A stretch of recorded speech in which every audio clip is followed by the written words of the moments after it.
Hey, what's going on, everyone? I want to do another baking video.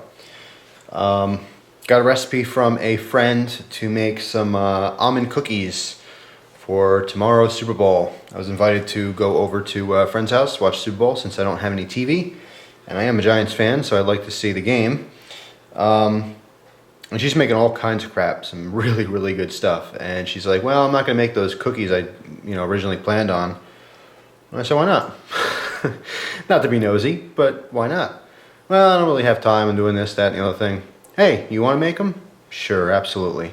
So I'm trying this out. I've never done this recipe before. They're almond crescent cookies, so we're going to do it together. We're going to find out if these come out good or maybe they don't. I don't know. That's why we're doing it. But anyway, all right, ingredients. We're going to need 2 1/4 cups of all-purpose flour. All right. 3/4 teaspoon baking powder, a little bit of salt, about well, it says 1/8 of a teaspoon. I don't have it here represented, but I think you guys know what salt looks like. 1/2 cup of finely chopped almonds. Now I have chopped, but I'm going to chop them up even more, so they're finely chopped. We're also going to need a 1/2 pound of butter, which is basically 2 sticks. All right, going to need to melt that later. We're also going to need a 1/2 cup of confectionery sugar, all right, or powdered sugar, as well as 2 1/2 cups for the cookies itself. It says dredging baked cookies, so basically they're going to be tossed in it when we're all done. 1 1/2 teaspoons of vanilla extract. I got the good stuff. I talked about this in the past. Totally worth it. Williams-Sonoma, $11. But it'll last forever. I'm still using this thing a couple years later. It's definitely worth it. The quality is so much better than this stuff. But also you need almond extract. So I do have this. I don't have any really good almond extract, but that'll work just fine. And also slivered almonds for the top of the cookies. All right, 2 1/4 cups of all-purpose flour. All right, so here's our baking powder. Just leveled off. 1, 2, 3. 3/4 of a cup, or 3/4 of a cup, 3/4 of a teaspoon of baking powder. 1/8 of a teaspoon of salt, so about half of that. Well, just shake it in. A little bit of salt. This doesn't come out very fast on this one, so. Perfect. All right, so dry whisk that together. Just incorporate everything. I need to chop my almonds finer. So, gotta love a sharp knife. I'll chop. Okay, it's basically going through, making them finer. It says fine chop. Now this store-bought chopped almonds, you can see how coarse they are. They look almost halved, or quartered. Doesn't look very fine at all. So,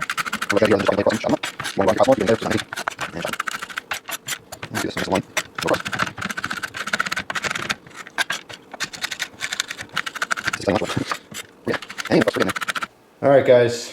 Now we can add our chopped nuts.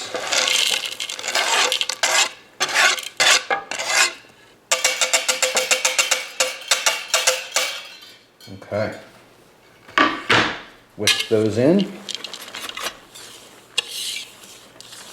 Alright guys, now put this off to the side for a second because we need a second bowl, which I did not realize until I started reading the instructions, or directions, whatever, recipe. So, I'm letting you know now. I know it's a little late in the game here to be talking about other stuff you need, but there you go, second bowl. So we want to melt the butter in this bowl, so take our 2 sticks. Alright. Now when you put the butter in your bowl, you're left with your butter wrapper, right? Save this, because what you can do with these, I'll move this other crap out of the way, is we take our baking sheet, and it talks about putting some parchment paper down. I don't have any. So to make sure these don't stick, take your wrapper, and with the butter, the residual butter that's left on there, you can wipe down this whole pan so it's lightly covered in butter. All right guys, we have our melted butter here. So just whisk that together a little bit, make sure it's all consistent. Now we want to put in our confectionery sugar, the ½ cup. All right, so let's open that.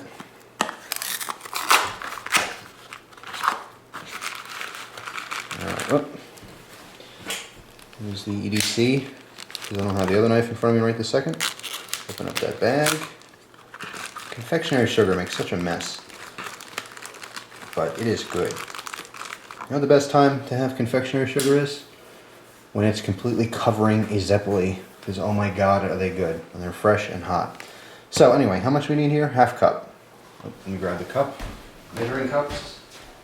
Alright, ½ cup of this. So,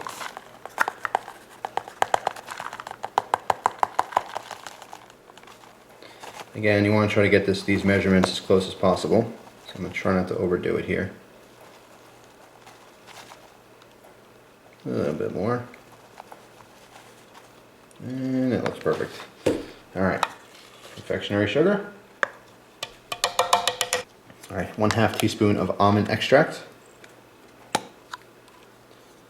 Alright, now ideally you wouldn't do this over your bowl because if you spill it, you're going to put too much in there and then you ruined your butter and all that stuff, but I'm just going to say that I'm awesome and I'm not going to do that.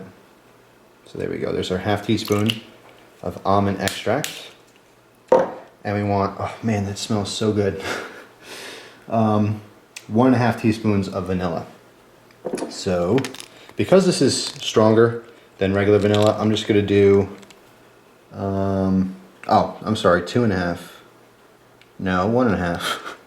Confused yet? Yeah, 1½, but I'm not going to do 1/2. I'm just going to do one straight. So, let me find the 1 teaspoon, which is right here. And we'll do 1 full teaspoon of this. Oh, it doesn't fit in the jar. I'll have to pour it. Yeah, this stuff is much more powerful. So let's just stick with that. Looks perfect. Still little vanilla beans in it and stuff. This is good stuff.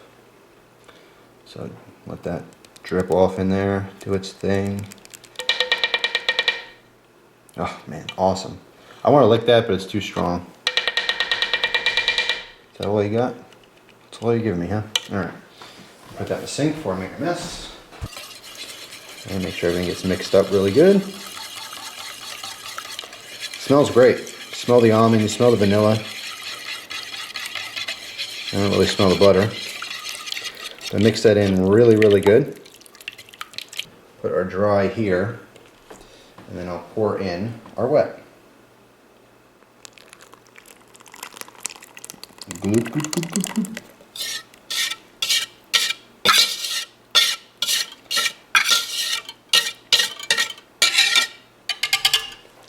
Alright, put this bowl in the sink.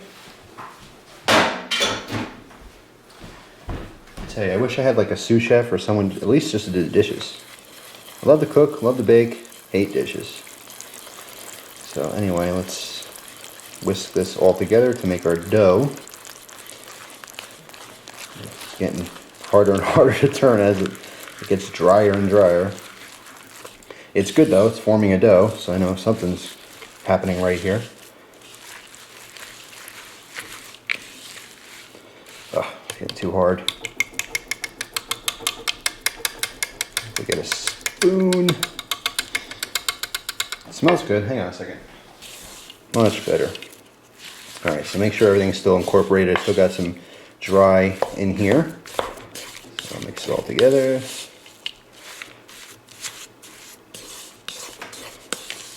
Make our dough. Alright. Chill the dough wrapped in plastic wrap. Oh good, another thing we need for this. For 45 minutes. And preheat your oven to 350. Alright, so this is going to go in the refrigerator for 45 minutes, and I'm going to preheat my oven.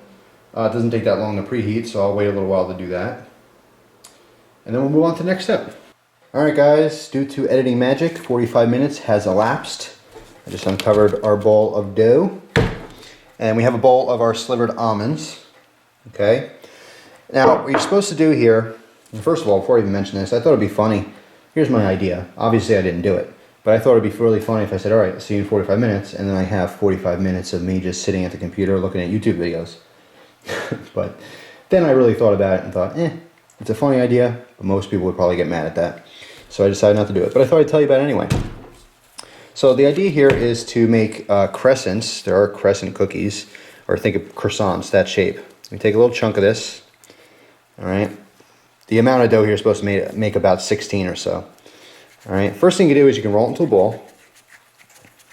All right, once you have your rough ball here, and by the way, you'll see that the butter starts to melt a little bit with the warmth of your hand. All right, so we get a very consistent Play-Doh-y type dough here. Easy to work with. All right, now what we're supposed to do is roll it into a log shape. Okay, it does not look appetizing at this point. Kind of reminds me of Mr. Hanky. Taper the ends down, kind of pointy. And then we're going to twist this into a crescent shape. Okay, oh, my thing split. That's not good. That's okay, it's doughy, we can just form it again. These are going to be kind of rustic, they don't have to be perfect. Of course, you can spend as much time as you want making these perfect. That's up to you. But anyway, I just want to make sure they don't fall apart, that's all. That's my goal here. So taper the ends, they kind of look like a dumpling or fortune cookie. That's what we want. All right, just something kind of like that. Then, take your bowl of slivered almonds. Push this down. Just give it a quick little push, and you'll see that some of the almonds stick to the outside. It's exactly what we want. Anything that's kind of hanging off a little bit, you can press into the dough, just so they don't fall off while it's baking, because you want this to be part of the cookie. And that's pretty much it. Throw that into, let me stick this one in a little better. Throw that right into your greased pan. And now take the painstakingly slow process of making more of those. Let's get those random nuts off of our thing there. There we go. All right, so now we just got to continue that process, which is going to kill your back, but that's okay. It's a labor of love. Hopefully people don't just scoff these down. They really look at it and appreciate it. Then scoff them down, because hopefully they're delicious. So I'm just going to continue this process. You don't need to see it because it's boring. But I'll show you to you when it's all done. I'll tell you how to bake it. I can't tell you how long that took. That was incredibly painstakingly slow for some reason. But anyway, I got a dozen out of these that fits on the pan. Now I could squish these together a little bit and put some more on. I'm choosing not to. I try to keep them kind of uniform size here. And when I pushed the little slivered almonds on, I kind of took a couple off that were loose and kind of stuck them in the dough, just so that they'll set nice, and when the cookies aren't done, you don't lift them up and they all fall off, you know. But I have a dozen here, and I still have a nice, like baseball size, well, a little less than a baseball. Let's see here, let me form it into a circle. I have that much dough left, which will probably make about four more cookies or so. I'm going to experiment when I'm done with this batch and do like one big giant flat one just to see how it comes out. Simply because of the fact that these are such a pain in the butt to make. But anyway, these are going to go into the 350 oven for 15 to 16 minutes or until golden brown. So we'll check that out. And then when they come out of the oven, they're going to be dusted with confectionery sugar. Then you wait a little while until it absorbs a little bit. Then you dust them again. And then they'll be done. So I'll show you what they look like when they come out of the oven. They're all done. I showed them when they came out of the oven, but my camera was recording in opposite, meaning last time I wanted to shut my camera off, I didn't, so it was recording the whole time I didn't want it to, and then I hit record, and it stopped recording when I started talking, which is dumb. But anyway, basically when they were all done, I sprinkled the whole top with powdered sugar, and then I let it sit for a little bit. I said to do it again, but it didn't really absorb the powdered sugar, so I just kind of left it how it was. Now, you notice that all these croissant shaped ones, which I showed you, they came out a little bit darker than I wanted. They're not burnt or anything, and I tested one of them. They came out pretty good, but I took that leftover dough, instead of making a big ball, I rolled it out into a log, flattened it, and then cut little squares. So these, I think, came out perfectly how they're supposed to come out. I don't think they're supposed to be that dark. So I made these little squares and lined the outside with them. Now these squares don't have the slivered almonds on top, but I taste tested one of these while it's still hot, and it was out of this world delicious. So if I make these again, I'll make them just like this, make the squares. So that's it, guys. Just wanted to show you the finished product here. I think they came out pretty good. But again, in retrospect, I would just deal with just the squares. Or if you made the croissant shaped ones or crescent shaped ones, Just don't leave them in for the 15 or 16 minutes that the recipe called for, because they just came out too dark. That's all. So thanks for watching, guys. Appreciate it as always, and I hope you enjoy the rest of your day. Take care.